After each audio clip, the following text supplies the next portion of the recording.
大家好，欢迎回到我们的频道。Today we're going to learn the second part of lesson 6. In the first part, we covered quite a bit of ground from the logic behind 手机 and 东西 to using the modal verb 想 to express what we want to do.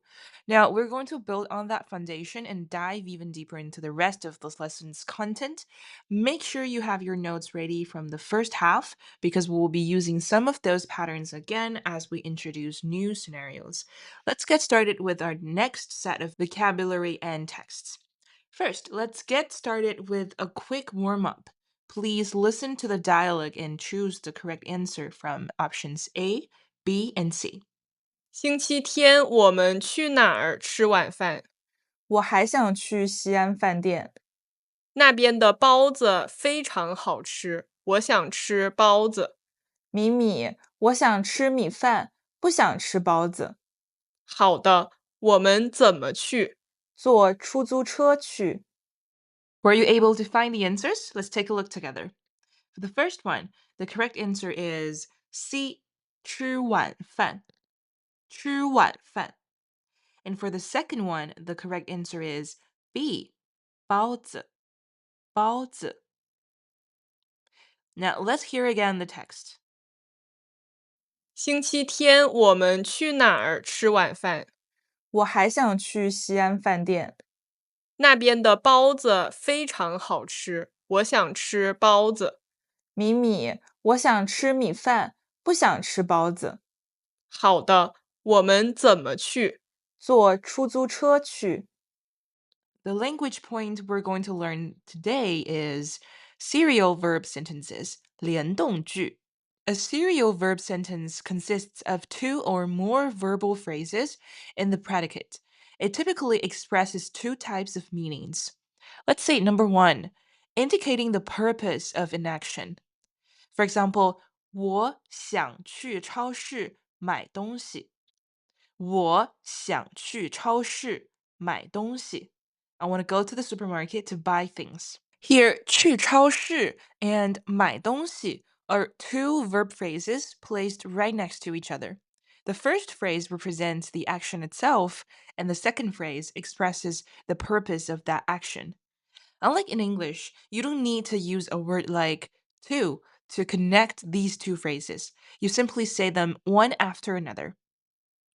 It's the same logic for our next example. 我们去西安饭店吃晚饭。我们去西安饭店吃晚饭. We go to the 西安饭店 for dinner. 西安饭店, 西安 restaurant. 饭店 means restaurant. We will learn that in the future.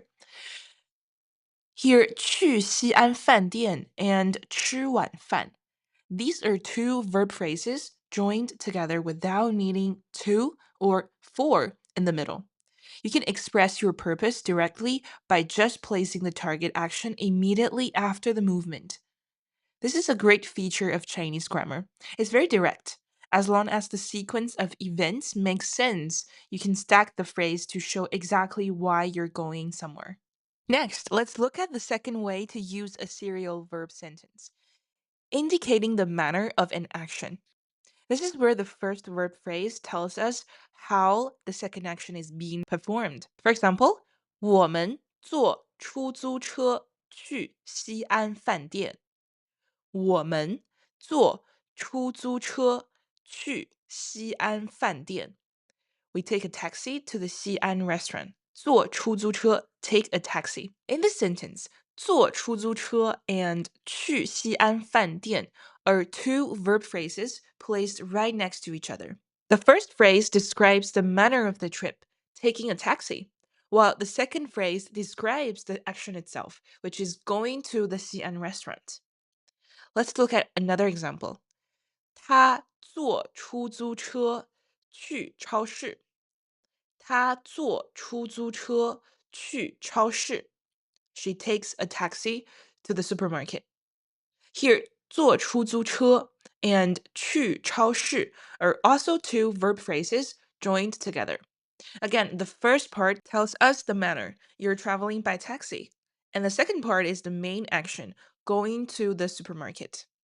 It's a very logical way to build a sentence. You just state how you're moving and then state where you're going.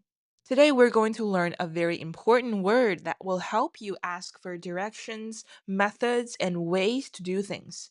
This word is 怎么,怎么. In English, we can translate this as how.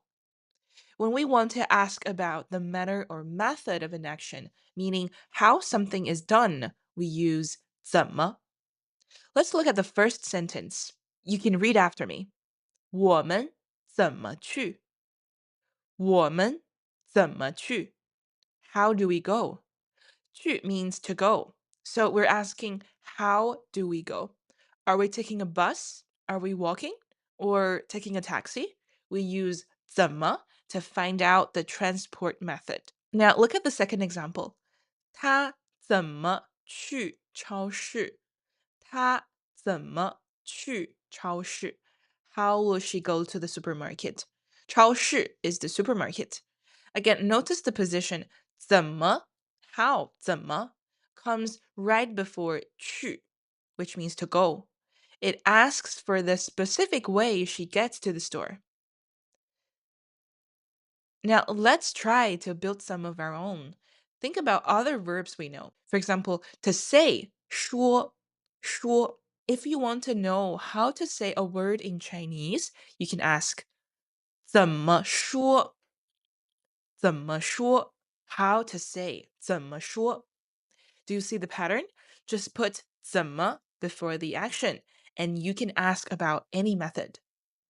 Now, let's dive into the vocabulary part.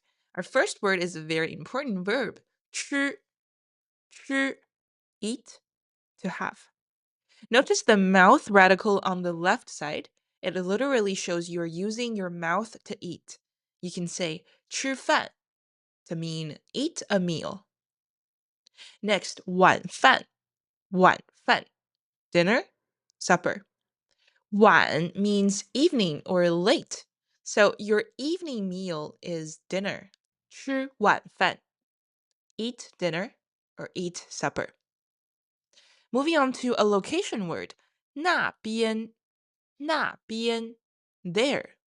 When you want to point to something away from you, you say over there. For example, the restaurant is 那边. Next one, 包子,包子. These are fluffy steamed buns with fillings inside. They're very delicious. Next one, 非常,非常, very, extremely. This is an intensifier. 非常 is stronger than 很. If something is really, really good, you can say 非常好. Very, very good. 非常好. Next, 好吃, tasty, delicious. If we add 好, which means good, before 吃, eat, then we get 好吃. In Chinese logic, if it's good to eat, it is delicious. So you will use this quite often when you try Chinese food. Next one we have 米饭,米饭. This specifically refers to the white steamed rice you see in a bowl. Remember, in China, 米饭 is the soul of almost every meal. Next one, 怎么,怎么. We just saw this in the grammar part. Use this before a verb to ask about the method. For example, 怎么吃? How do I eat? 怎么吃? Next, 坐,坐. Well, it literally means to sit. But here we use it for transportation. So if you sit in a car or bus to go somewhere, you use the verb 坐. So it translates into take or travel by. Finally, we have the word for taxi, 出租车,出租车. Now that we've finished learning all the new vocabulary and grammar points for this lesson, let's head back and take another look at the text. Try your best to answer the following two questions related to the text in Chinese. This is a great way to practice your reading comprehension and your ability to form sentences on the spot. Take your time with these. You can even write down your answers or say them out loud to practice your tones. Number 1. 西安饭店的包子好吃吗?西安饭店的包子好吃吗? Number 2. 他们怎么去西安饭店?他们怎么去西安饭店？ Okay, let's see the answer together.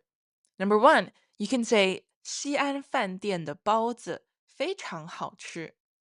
西安饭店的包子非常好吃。The buns in 西安饭店 are very delicious. Second one, 他们坐出租车去。他们坐出租车去。They go by taking a taxi. Okay, let's do another quick exercise to consolidate everything we've just learned. Please look at the screen. You will see 5 blanks below. Your task is to choose the correct answer for each of them from the 5 options provided: A, B, C, D, and E. I highly suggest you pause the video right here. Take your time to think it through and fill in those 5 blanks. Once you're ready to check your work, go ahead and hit play, and we will go through the answers together.